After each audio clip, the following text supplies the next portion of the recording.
Okay అండి. Yes. అందరికీ నమస్కారం. Welcome to icon politics.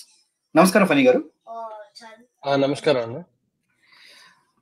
Funny గారు, రాష్ట్రంలో అనుకోకుండా క్లౌడ్ బర్స్ట్ అన్నట్టుగా జరుగుతుంది. అంటే ఊహించని రీతిలో వర్షాలు పడ్డాయి. ప్రజలందరూ చూశారు, పాపం 2 రోజులుగా బాగా సఫర్ అయ్యారు. ఎలా ఉందంటారు ప్రభుత్వ తీరు గాని, ఇప్పుడు ఎలా ఉంది ప్రభుత్వ తీరు? ఇంతకుముందు గతంలో కూడా వర్షాలు వచ్చినప్పుడు వరదలొచ్చాయి. కర్నూలు జిల్లాలో గాని, మిగతా చోట్ల, గుంటూరు జిల్లాలో కొన్ని చోట్ల. అప్పుడు ఎలా ఉంది? ఇప్పుడు ఎలా ఉంది? ప్రభుత్వ పనితీరు ఎలా ఉందంటారు? నాడు, నేడు పోలిస్తే ఎలా ఉంటుందంటారు? మీ విశ్లేషణ చెప్పండి. సో, దీంట్లో ఒకసారి నాడు నేడు చేస్తే చాలా ఇంట్రెస్టింగ్ ఉంటదండి. ఇప్పుడు వైజాగ్ హుదూద్ టైంలో సిబిఎన్ గారు ముందరుండి నడిపించారు. అంటే like he was there in the front lines. And దాని తర్వాత డ్యూరింగ్ ద కోవిడ్ ఎన్ని వరదలొచ్చినా ఏమైనా గానీ ఎప్పుడు బయటికి రాలా. జస్ట్ ఒక రెడ్ కార్పెట్ ఏసుకొని బయటకొచ్చారు తప్ప అసలు ఆ సమస్య లేదు. ఎప్పుడు బయటికి రాలా. అంటే లైక్ సున్నితమైన కాలనమాట. బయట కూడా పెట్టడానికి ఒప్పుకోలేదనమాట. అండ్ వెన్ అండ్ సిబిఎన్ గారు మళ్ళీ ఇప్పుడు వరదలు విజయవాడలో వరదలు అంటే లైక్ 200 ఇయర్స్ ఒకసారి ఇంత ఫస్ట్ టైం జరిగిందంట 200 ఇయర్స్ లో. So this is the biggest flood Vijayawada ever faced in 200 years. So మళ్ళీ ఇప్పుడు కూడా ఫ్రంట్ లైన్ లో ఉండి పనిచేస్తున్నారు. సో ఇక్కడ మీరు అర్థం చేసుకోవాల్సింది ఏంటంటే ఒక లీడర్ ఒక బాస్ కి మధ్య డిఫరెన్స్ అండి. లీడర్ అనేవాడు చాలా మంది మీమ్స్ చూస్తూ ఉంటారు. అందరికి తెలిసిందే లీడర్ అనేవాడు ముందు నుంచి నడిపించేవాడు. బాస్ అనేవాడు వెనకాల నుంచి పనిచేయమనేవాడు. ఇప్పుడు దీని ఇంపార్టెన్స్ చెప్తాను. సిగ్నిఫికెన్స్ ఏంటంటే ఇప్పుడు ఒక ఏరియాలో వరదలు గాని లేకపోతే ఎక్కడైనా ఇష్యూస్ గాని ఏమైనా వస్తే అక్కడ ఒక పెద్ద నాయకుడు గాని, ఒక ఎమ్మెల్యే గాని, ఒక మినిస్టర్ గాని, ఒక సీఎం గాని ఒకవేళ అక్కడికెళ్తే అక్కడుండే జనాలు గాని, అక్కడుండే అడ్మినిస్ట్రేషన్ గాని, అక్కడున్న అధికారులు గాని ఒక డిఫరెంట్ టైప్ ఆఫ్ రియాక్షన్స్ వస్తాయన్నమాట. అంటే like they work faster. They work motivated. ఒకవేళ ఏదైనా తప్పు జరిగితే ఈ టైంలో ఏదైనా తప్పు జరిగితే వాళ్ళ మీదకొస్తది. లేకపోతే like they don't want to be అంటే like they want to be కొంచెం భయమేస్తదన్నమాట జనాలకి. అంటే లైక్ జనానికి కాదు. అంటే అధికారులకి వీళ్ళకి. They will do more work during the time. And ఒకవేళ లీడర్ గాని ఎవ్వరు లేరనుకోండి అక్కడ. ఎవ్వరు చూడడానికి లేరు. ఏమీ లేదనుకోండి. అండ్ టోటల్ అంటే లైక్ చేస్తారు. But not that much. ఇప్పుడు 'జగపతి బాబు'ది ఒక మూవీ అనమాట. ఒక మూవీ ఉంటది. లాస్ట్ అంటే పాత మూవీ. దాంట్లో ఏంటంటే వాళ్ళ ఊరికి రోడ్లు వేయించడానికి ప్రెసిడెంట్ గారికి ఇలా చెప్తాడు. మా మా ఊరు ఇంత గొప్పది. ఇది గుడి అంత గొప్పది. ఇది గొప్పది అంటే మినిస్టర్ వస్తాడన్నమాట అక్కడికి. సో 2, 3 డేస్ లో అక్కడ ఉన్న అధికారులందరూ కూడా వెంటనే రోడ్ వేస్తారు. అంటే ఇట్ గివ్స్ ద సినారియో. అంటే ఒక ఒక మినిస్టర్ గాని, ఒక హై లెవెల్ గాని, సెలబ్రిటీ గాని ఎవరైనా వస్తే అక్కడ ఉండే రియాక్షన్ వేరేగా ఉంటది. So that's what CBN and Jagan మధ్య డిఫరెన్స్. కొంతమంది అంటారు ఏంటి డిస్టర్బెన్స్ అవుతది కదా రెస్క్యూ ఆపరేషన్స్ ఇవన్నీ కూడా. But the point is you have to enhance. అంటే లైక్ మరీ లైక్ యూ షుడెంట్ క్రౌడ్ ఎక్కువసేపు అక్కడ ఉండకూడదు. అండ్ అక్కడ రెస్క్యూ ఆపరేషన్ హ్యాంపర్ చేయకూడదు. Yes correct.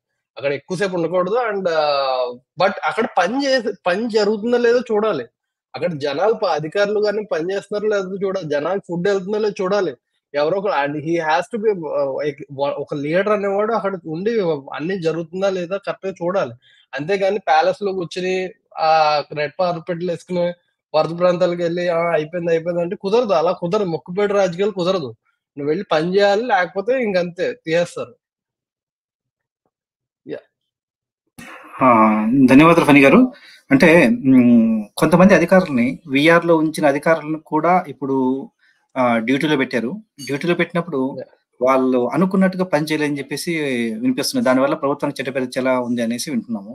అలాగే చంద్రబాబు నాయుడు గారు రాత్రి 2 గంటలకి 3 గంటలకి కూడా వెళ్ళి వరద బాధిత ప్రాంతాల్లో తిరుగుతూ ఉన్నారు. ఎలా చూడాలంటారు? అంటే అంటే అక్కడ కమిట్మెంట్ చూడండి. అంటే ఆయన ఏజ్ ఎంత, ఆయన చేస్తుంది ఏంటి, ఎలక్షన్ ముందు గాని ఎలక్షన్ తర్వాత గాని ఎంతలా హార్డ్ వర్క్ చేస్తారు. ఇంతకు ముందు ఏం చేసినా ఇలాంటివి చూపిస్తే ఎల్లో మీడియా అని చెప్పి పోర్ట్రే చేశారు. బట్ జరుగుతుంది. ఇప్పుడు ట్విట్టర్ కూడా ఎల్లో మీడియా అయిపోయింది కదా. ఇప్పుడు మరి ట్విట్టర్ అయిపోయింది, అన్ని నేషనల్ మీడియా అయిపోయింది, స్టేట్ మీడియా, అన్ని మీడియా ఎల్లో మీడియా అయిపోయినట్టే కదా ఇప్పుడు. ఇంక మరి అంటే జరుగుతుంది చెప్తే అక్కడ ఎల్లో మీడియా అని రుద్దేసేవాళ్ళు అనమాట. బట్ ఇప్పుడు జరుగుతుంది చెప్పినా గానీ ఇంకా అంటే ఇంకా రుద్దలేకపోతున్నారు. ఇది ఎల్లో మీడియా, వీడియోలో మీడియా అని చెప్పలేప్పుడు అందరినీ ఇంకా అనేవి కదా. ఇప్పుడు నీకు నా పచ్చకామర్లో ఉన్నాడు లోకం అంతా పచ్చగా కనిపిస్తున్నట్టు నీకు ఎదురుకుండా చెప్తున్న వాళ్ళు అందరినీ ఇంకా ఇది చేస్తారు. ఇంతకు ముందు అలా 2019 లో అలా జరిగింది. Social media when YCP first social మీడియాని యూజ్ చేసింది, ఫాల్స్ రూమర్స్ కానీ ఫేక్ న్యూస్ కానీ ఫుల్ గా స్ప్రెడ్ చేసినప్పుడు పీపుల్ బిలీవ్ దోస్ మీమ్స్. ఆ మీమ్స్ అన్ని నమ్మారు, వాళ్ళు పెట్టిందన్ని నమ్మారు అనమాట. ఎందుకు అంతలా అబద్ధం ఎందుకు చెప్తారులే, ఇన్ని రీట్వీట్లు వచ్చాయి, ఇన్ని వ్యూలు వచ్చాయి, అంతలా అబద్ధం చెప్తే ఎందుకు చెప్తారులే అని చెప్పి లైట్ తీసుకున్నా. అంటే లైక్ నమ్మారు కొంచెం పైగా. బట్ 2024 ఎలక్షన్స్ కి వచ్చేసరికి ఆ సినారో లేదు.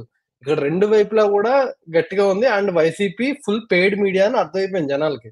So that's what difference. అంటే లైక్ అక్కడ డిఫరెన్స్ మీరు ఎంతనే ట్రై చేయండి. సిబిఎన్ గారు despite his has he has been doing so much good to the state than YCP YS Jagan at his young age. So ఈ హ్యాస్ టు ఇంకా చేంజ్ అయినా కానీ ఉపయోగం లేదని అనుకుంటున్నాను. లైక్ జగన్ గారు చేంజ్ అయినా కానీ, but I think it's a good thing for the country state. ఒకటి చెప్పండి, మీరు ఒక దేశ పౌరుడిగా, భారతదేశ పౌరుడిగా, దేశంలో ఆర్థిక రాజధాని ముంబైలో వరదలు వచ్చి అతలాకుతలం అయిపోతే బాధపడతారా, ఆనందపడతారా? ఎగ్జాక్ట్లీ అదే కదా. నాకు ఒక 2 days నుంచి చూస్తున్నాను నేను ట్విట్టర్ లో. అంటే లైక్ అమరావతి మీద ఎంత విష ప్రచారం, అంటే ఎంత దారుణంగా చేస్తున్నారంటే వీళ్ళు అసలు అర్థం కావట్లేదు. వీళ్ళు ఏం చేద్దాం అనుకుంటున్నారు. అయిపోయింది. Capital issue is close chapter. ఇంకా క్యాపిటల్ ఇష్యూ అనేది close chapter. Nothing can do nothing. మీరు ఎంత గింజుకున్నా కానీ గవర్నమెంట్ పడదు, ప్రెసిడెంట్ రూల్ రాదు. మీరు ఎంత గింజుకున్నా ఫేక్ న్యూస్. మీరు 36 మంది చనిపోయారని చెప్పారు, ఇప్పటిదాకా లిస్ట్ రాలేదు. అండ్ ఈ ప్రతిరోజు ఏదో ఫేక్ న్యూస్ వేస్తూనే ఉన్నారు. అసలు ఎలా ఫైట్ చేయాలి అంటే లైక్ ఒక సిస్టమ్ కూడా ఉండాలి టీడీపీకి, first of all social media system కూడా. But at the same time we should not also influence freedom speech. అదే సో ఫ్రీ స్పీచ్ ని you should influence those things as well.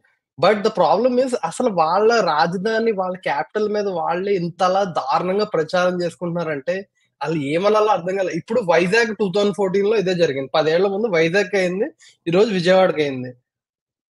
అవుతుంది. న్యాచురల్ డిజాస్టర్స్ అంటే అదే కదా. ఇప్పుడు ఎక్కడ ఏమవుతుంది ఇప్పుడు అలా అనుకుంటే ముంబైలో అవుతుంది, బంగ్లాదేశ్ లో అవుతుంది, పాకిస్తాన్ లో అవుతుంది, లేకపోతే శ్రీలంకలో అవుతుంది, లేకపోతే ఏషియాలో అవుతుంది, నెక్స్ట్ సౌత్ అమెరికాలో అవుతుంది. లైక్ అన్ని చోట్ల అవుతున్నాయి కదా. ఫ్లడ్స్ అనేవి ప్రతి చోట జరుగుతున్నాయి ఇప్పుడు, న్యాచురల్ డిజాస్టర్స్ అన్ని అనేవి. సో నువ్వు ఆ టైంలో నువ్వు హెల్ప్ చేయాల్సింది పోయి ఈ చిన్న విషయాల్లో అంటే లైక్ అలా మరి దారుణంగా ఫేక్ న్యూస్ స్ప్రెడ్ చేస్తారండి. అది మాత్రం అంటే like they don't even want their state grow, they don't want to see state be happy. అసలు నిన్నటి నుంచి చూస్తున్నాను అనమాట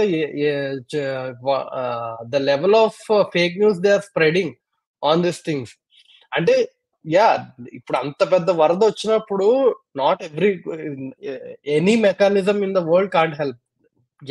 ఎంత పెద్దదైనా హైదరాబాద్ లో అండ్ ముంబై, లేకపోతే ఢిల్లీ, లేకపోతే చెన్నై, లేకపోతే బెంగళూరు, ఎక్కడైనా సరే అంత గట్టిగా వస్తున్నప్పుడు ఎవరైనా 100% హెల్ప్ చేయాలి. I agree that. బట్ నువ్వు హెల్ప్ చేయి, అంతేగాని ఎందుకు ఇంత ఫేక్ న్యూస్ స్ప్రెడ్ చేస్తున్నావు? అది కదా మెయిన్ ఇంపార్టెంట్. థ్యాంక్స్ ఫనీ గారు. అంటే మరి మన రాష్ట్రంలో కనీసం ఒకవేళ ఇది రాజధాని కాకపోయి ఉన్నా కూడా ఒక నగరం మునిగిపోతే వీళ్ళు ఇలాగే ఆనందపడే వాళ్ళ, అక్కడ అంతా ఒక కులం వాళ్ళు అని చెప్పేసి, అంటే వీళ్ళు చెప్పే స్ప్రెడ్డింగ్ అంటే, అంతేగాని నిజంగా అక్కడ ఒక కులం వాళ్ళు లేదు. అంత ఆనందం ఏంటో తెలియదు. మరి ఇంకా ప్రజలు వీళ్ళకి బుద్ధి కాదు, ఇంకా మరి వేరే ఏమైనా చెప్పాలి, అప్పుడు కానీ ఈ రాజకీయాలు బాగుపడవు. చూద్దాం మరి. ధన్యవాదాలు ఫనీ గారు. Thank you.